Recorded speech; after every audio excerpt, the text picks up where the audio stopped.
Kahla, Yahweh, Bashem, Yashai, Bashem, Kakdash, Barak the Yahweh, Barak the Yahweh Shai. Shalom. Double honor to elders, Jimas, great brothers, on Shalom. Shalom to the elect of the 12 tribes, which is scattered abroad. Greetings. We call ourselves the hopeful elect, because we don't know who the elect are in these times. Shalom.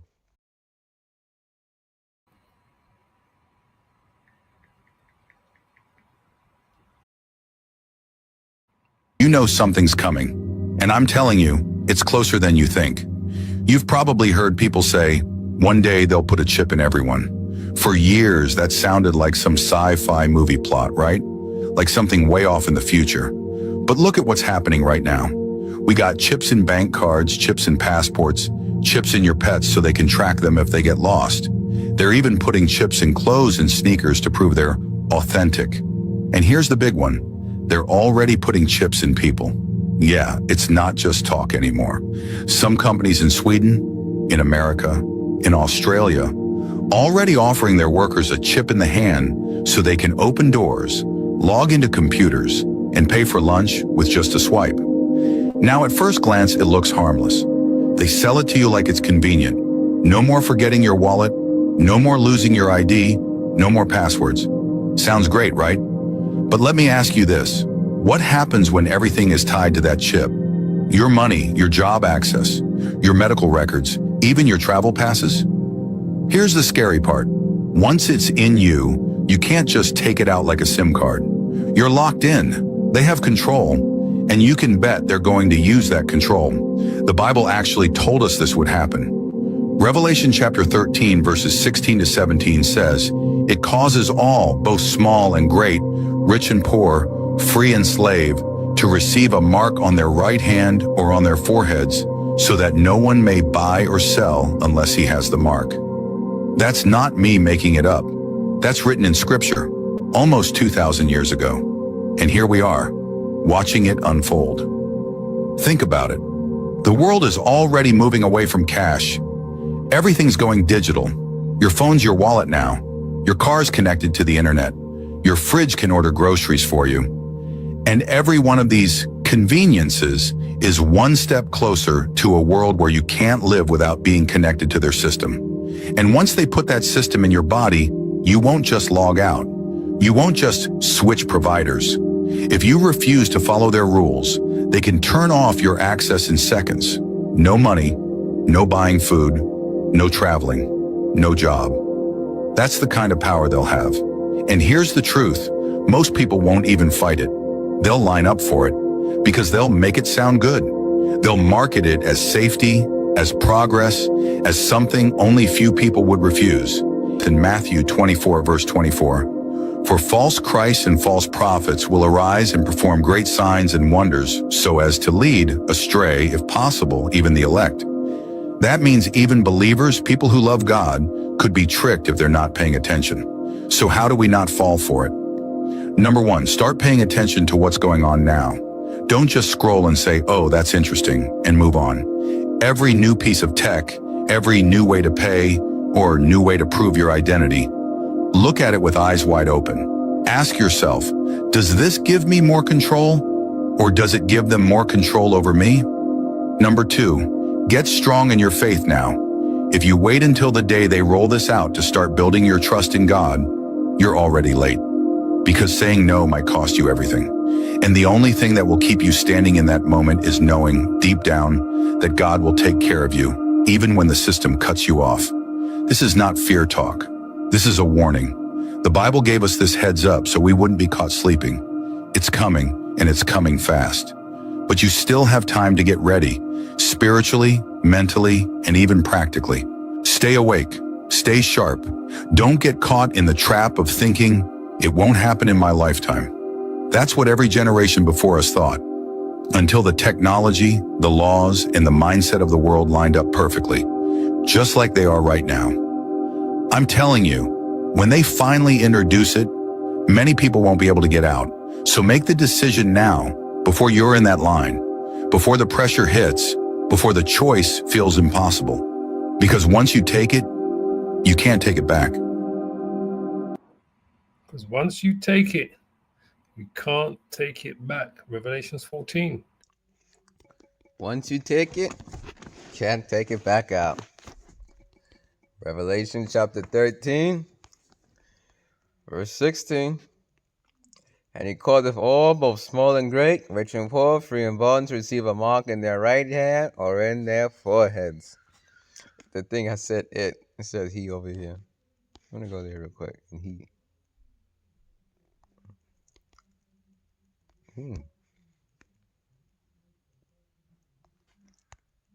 Wow. All right.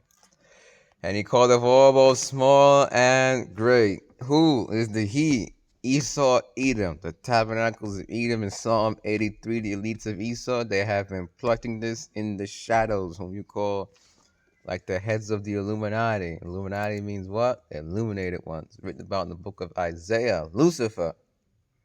How art thou fallen from How art thou fallen from heaven, O Lucifer, son of the morning? How art thou cut down to the ground, which didst weaken the nations? Lucifer means what? Light bearer. Esau. Man, you Illuminati, illuminated ones, Esau is leading like the light now of the world, with his left-hand side, wicked, duller light. But the true light is this truth. Thy word is a lamp unto my feet and a light unto my path. Small and great. From your average John and Jane Doe to your great celebrities, your presidents, your prime ministers, rich and poor, to your millionaires, all that.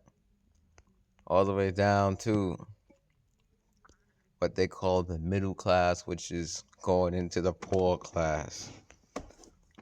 Because you be like, I'm middle class, when really it's like, man, you poor class. Free and born. Whether you're free to walk the street or in prison, in jail. To receive a mark. What's that? Kharigba. Kharigba. Let's go there for mark. Strong's G 5480. Kharigba. Kharigba. A stamp, an imprinted mark. Of the mark stamped on the forehead on the right hand as the badge of the followers of the Antichrist. We know there are many Antichrists. Let's get that. It's in the book of John. 1 John chapter 2, verse 18. Little children, it is the last time, and as ye have heard that Antichrist shall come, even now are there many Antichrists, whereby we know that it is the last time.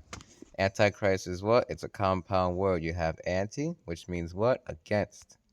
You have Christ, which means what? Anointed one. So if you have against and you have the anointed one, what does that mean? Against the anointed one, against Yahushai. You Muslims, Christians, anybody that's against Yahushai. You go around saying Yahushai don't exist and so on and so forth, you're against Yahushai. You're an antichrist. Now, the mark branded upon horses, thin carved, sculpture, graven work of idolatrous images. A stamp, an imprinted mark. That's what's going to be a physical thing. It's not going to be a picture of who? Jesus Christ. That is not the mark of the beast. The mark of the beast is a physical thing.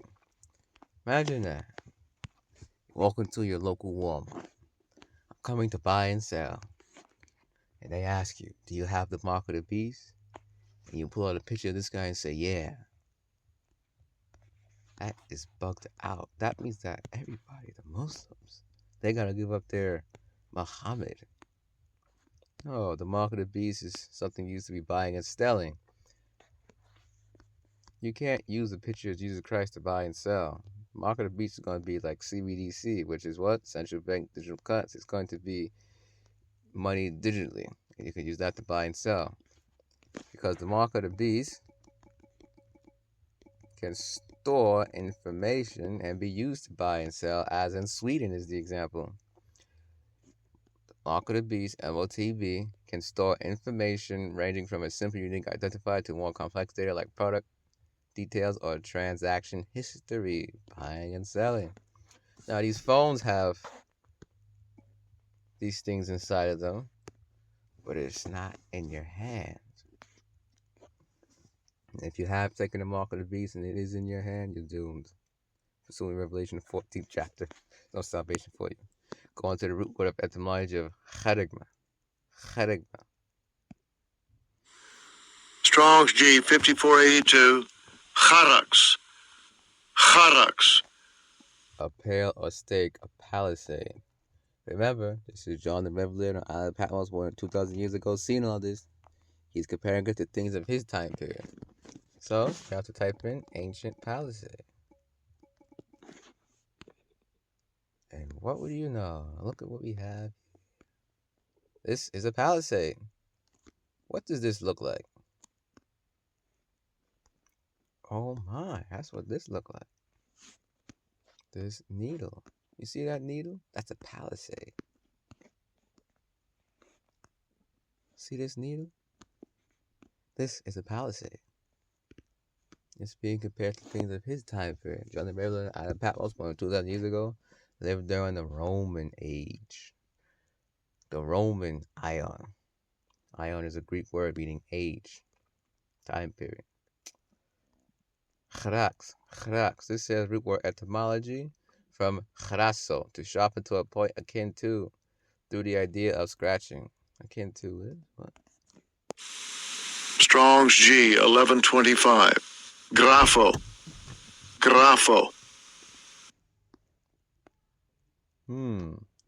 From chraso, to sharpen to a point akin to grapho, through the idea of scratching. Grapho, to write, with reference to the form of the letters. When you write with a pencil, think of the shape of the pencil. To draw up in writing, compose.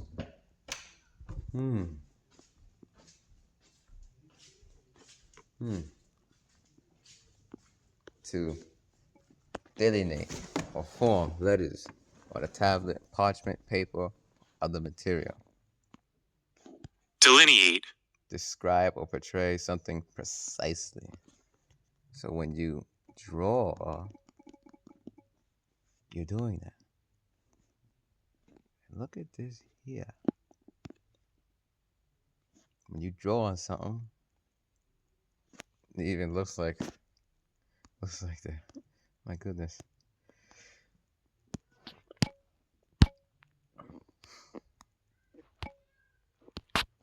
But yeah, the root word comes from something to draw. And when you draw with a pencil, it has a tip, a sharp piece, and it draws in. Make it even clearer. John the Revelator, you see in the Isle of Patmos more than 2,000 years ago. He's comparing it to a palisade. The needle used for the M0TB. Now you see what it is. And that no man might buy or sell. Verse 17, save he that had the mark or the name of the beast or the number of his name, put into the M0TB, can be used for buying or selling.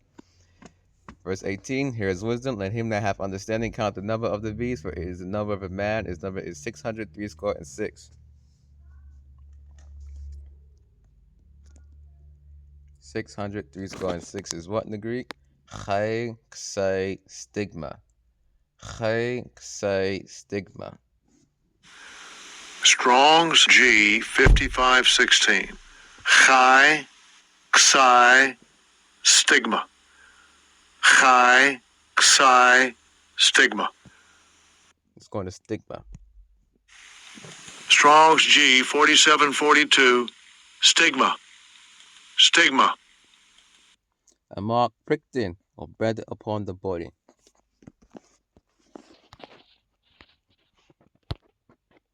Yeah, you're pricking somebody with this. To ancient Oriental usage, slaves and soldiers bore the name or the stamp of their master or commander branded or pricked, cut. Does this not cut? Prick. Into their bodies to indicate what master or general they belong to.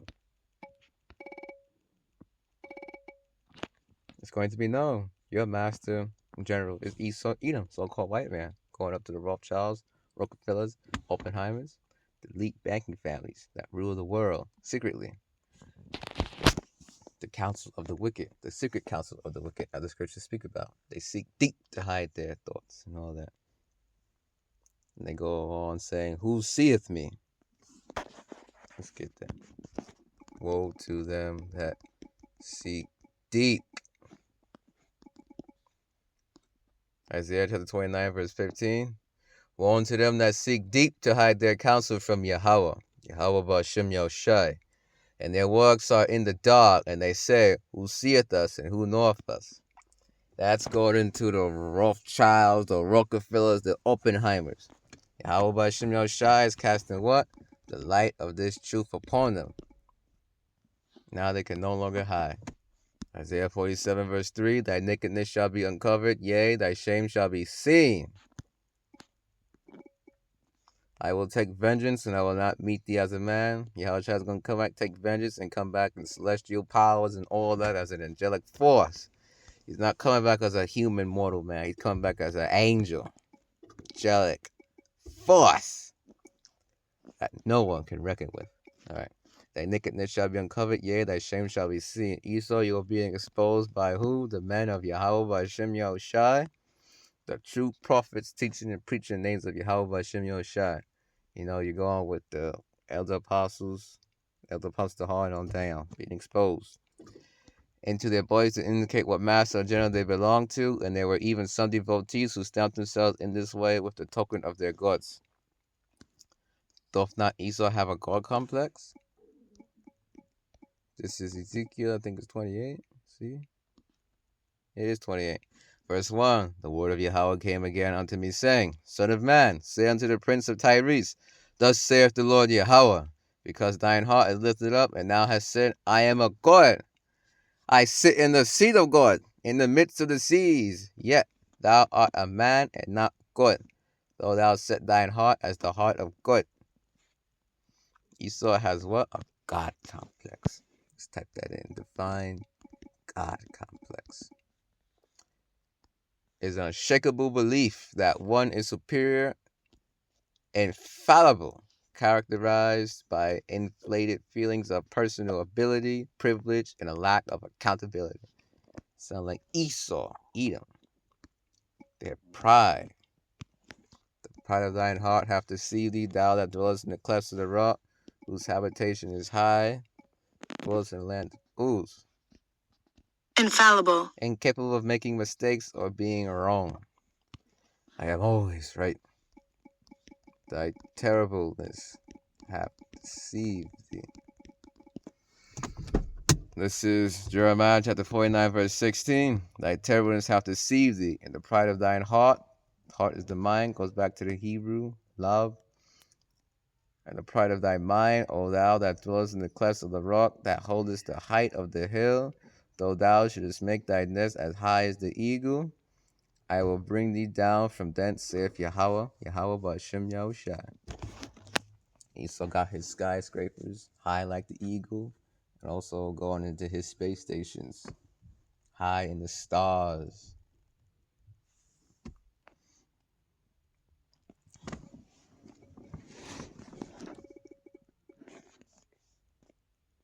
No matter how high you go, Esau, because these eagles, they go high. And Esau, he go like Burj Khalifa height and higher and all this. Man. That holdest the height of the hill. The scriptures, they do speak about the space stations, though thou exalt thy nest amongst the stars. So yeah, this man got a God complex, went through Revelation 13, 16, brought out some precepts. I implore you to watch this right here. GMS Babylon is falling. Digital ID to micro CHIPS. CHIPS. A prophecy you can no longer ignore. M0TB. M0TB is what? RFID CHIP. Right hand or left hand. One on the forehead is the brain CHIP. Over here. Let's look up. Can with a white woman buy or sell?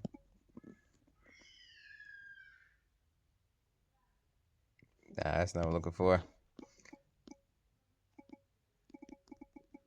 Be used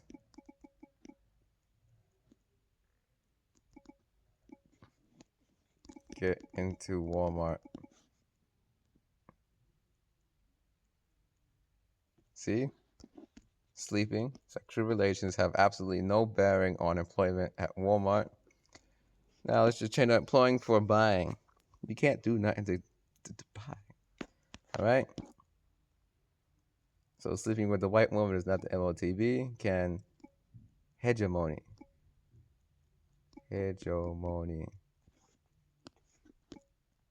be used to buy at Walmart? Hegemony cannot be used to pay for goods at Walmart. Oh, okay. Even Google got it. Can John 3:16. It's okay. No, you cannot use the Bible verse John 3:16 to buy anything at Walmart. Let's go to Google.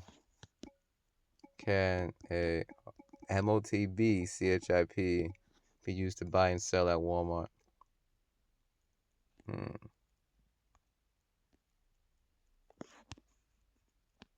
Wait.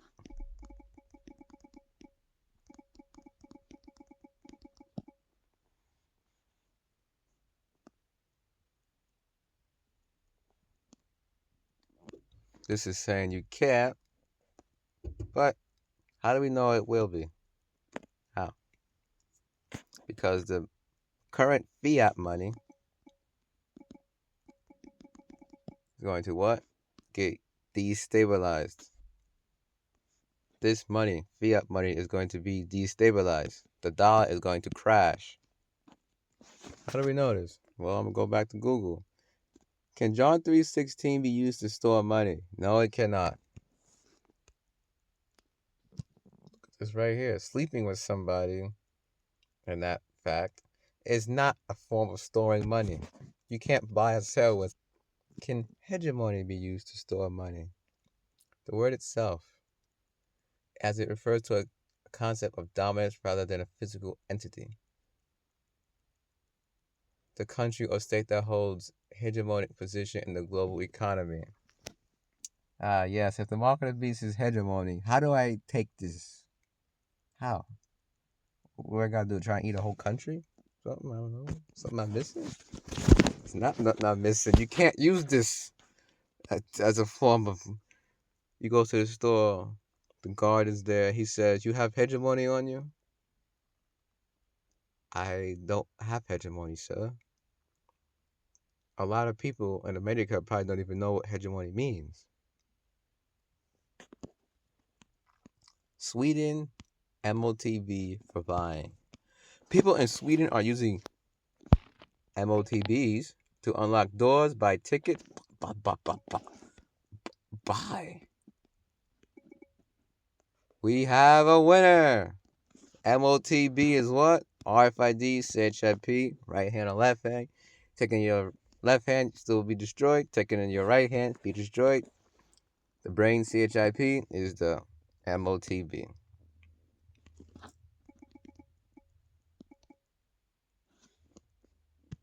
Revelation 14, verse 9.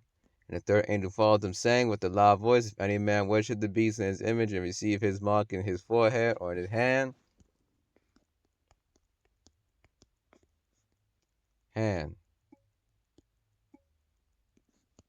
higher. Strong's G 5495. Higher.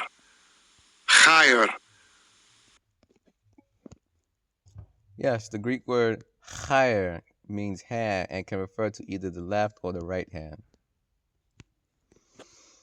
The same shall drink. So that verse 9 again.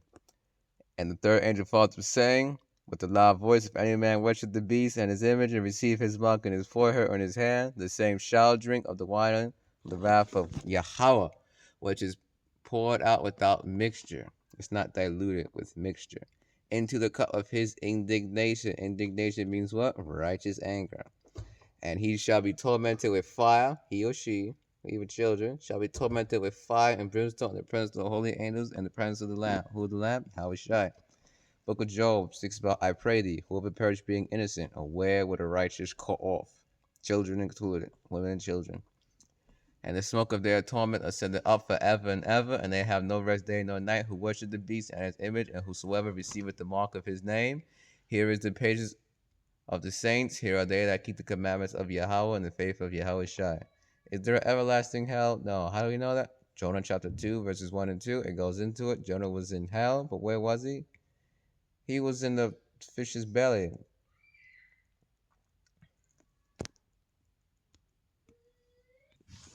Ratification's sake. Let me go there real quick. Get word for word. Yeah, belly of hell. That was that. Jonah chapter 2, verse 1. Then Jonah prayed unto Yahweh his God, his power out of the fish's belly, and said, I cried by reason of mine affliction unto Yahweh, and he heard me. Out of the belly of hell cried I, and thou heardest my voice. So Jonah was in the belly of hell. Where was he? He was in the fish's belly. He was not in everlasting hell and torments. This is going to the book of Psalm 18, snares of death. Because death, go to New Testament, it's going to lead you to the Greek word Hades, which leads you back to the Hebrew word Sheol. Hell is the grave or a condition. So it was the grave, death, and grave. It means the grave or a condition. It's a condition in Jonah chapter 2. Psalm 18, verse 4, the sorrows of death compassed me, and the floods of ungodly men made me afraid. The sorrows of hell compassed me about, the snares of death prevented me. Yeah, when I said death for hell, I meant like the grave. The sorrows of hell, the sorrows of the grave compassed me about, but the snares of death prevented me. Why? In my distress I called upon Yahweh, and cried unto my God, my power. He heard me. He heard my voice out of his temple, and my cry came before him, even into his ears. In his distress, the sorrows of the grave, he could have died, the snares of death. You get put to death, you get sent to hell, and hell is where? The grave. You get put to death, you get sent to the grave.